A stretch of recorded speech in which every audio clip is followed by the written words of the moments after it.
The Bhagavad Gita is one of the greatest books of knowledge and wisdom regarding human life ever written.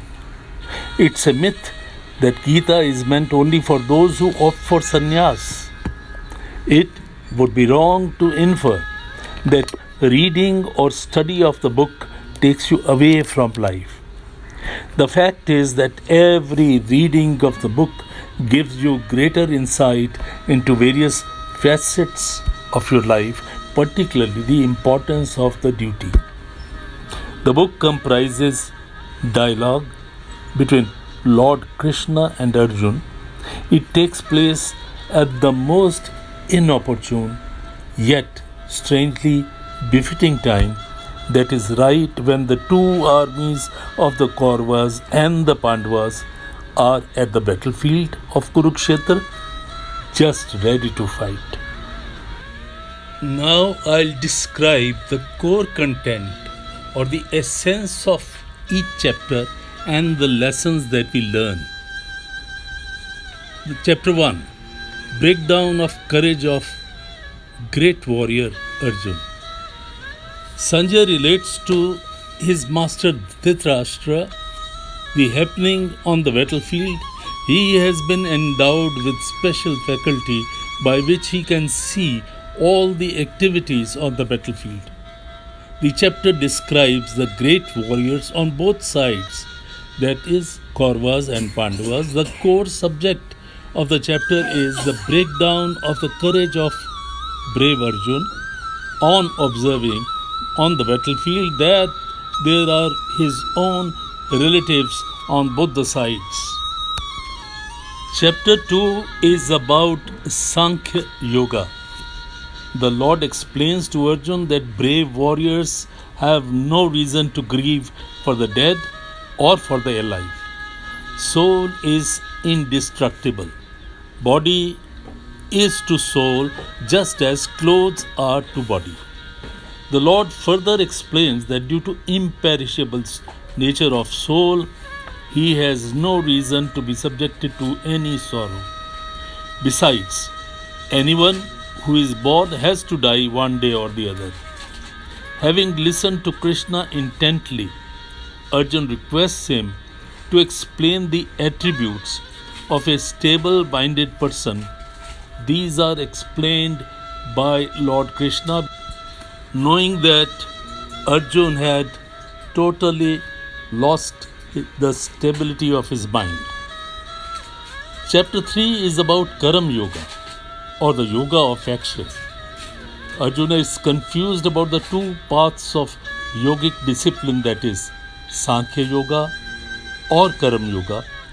He asks Lord Krishna which path is more suitable for him. Krishna explains that both the disciplines, pursuit of knowledge or the performance of duty, are good, but for the householder, Karam Yoga is better of the two. Chapter 4, Yoga of Knowledge, describes what is selfless action, what are the differences, are the different forms of sacrifices or the charitable activities that people need to carry out to make their life significant. And the glory of the Lord is also described in this chapter. Now, chapter 5, Yoga of Action and Knowledge. The attributes of Yoga of Action, knowledge and meditation are explained by Lord. The properties and benefits of devotion are also described. Chapter 6, the Yoga of Self-Control, that is, Karam Yoga, is further explained. The qualities of a God-realized person are described. Benefits of mind control are also discussed. Chapter 6 further explains Karam Yoga. This is Yoga of Self-Control. The qualities of God-realized person are explained. Benefits of mind control is also explained. It's also described that the person who cannot achieve total control yet receives the reward of his efforts. Nothing goes waste. Chapter 7 is about Nirguna Brahma, wisdom of the manifest divinity and its presence in all objects are explained. The question of worship of other gods is also discussed. Chapter 9 explains Nirgun and Sagun aspects of divinity. Subject of knowledge is further explained. Worship with a motive and worship without motive is also described at length. Bhajan of men with divine nature and glory of disinterested devotion are also explained. Chapter 10 is about divine glories of the Lord. Power of yoga and understanding of the divine glories are explained with its fruits and glory. Chapter 11 is about vision of universal form. Arjun prays to the Lord to grant him vision of this universal form. Lord describes the universal form endowed with a divine vision. Arjun is able to behold the breathtaking form of the Lord. Arjun is overwhelmed by the vision and struck with fright. He requests the Lord to come back to his human form. Chapter 12 is about yoga of devotion, merits of worshipping God with form, and the way to the God realization are described. Attributes of God realized people, God realized soul is also described. Chapter 13 is about field and the knower of field. The subject of field and the knower of field is elucidated. Chapter 14 is about the three gunas. These gunas are sattva, rajas and tamas.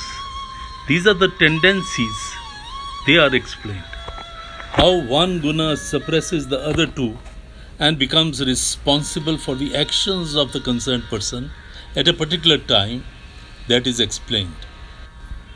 Chapter 15 is about divine and devilish attributes. Universe as a tree is explained. The perishable and the imperishable, they are also described. God and his glories are elucidated. Chapter 16 is about discrimination between the divine and devilish nature of man, of human being. Marks of a man with devilish properties are delineated, amplified. Instructions about renouncing conduct and emphasis to follow the scripture is also amplified. Chapter 17 is about classification of threefold faith. Description about the fate of those who perform austere penance and different kinds of charity are elucidated. The meaning of Om Tat Sat is also explained. Finally, chapter 18 is about liberation through path of knowledge. The subject of Tyag is discussed, detailed clarification of knowledge, action, doer, reason, firmness according to the three gunas are also explained and clarified. Finally, Lord Krishna tells Arjun, I have explained and I have given to you the entire knowledge. Now it is for you to assimilate and use your mind and then decide what you have to do. Choice is yours. You have the knowledge, you have asked all questions which I have tried to reply, and now It is for you to act and perform your duty as a warrior, as a kshatriya, for which you are made.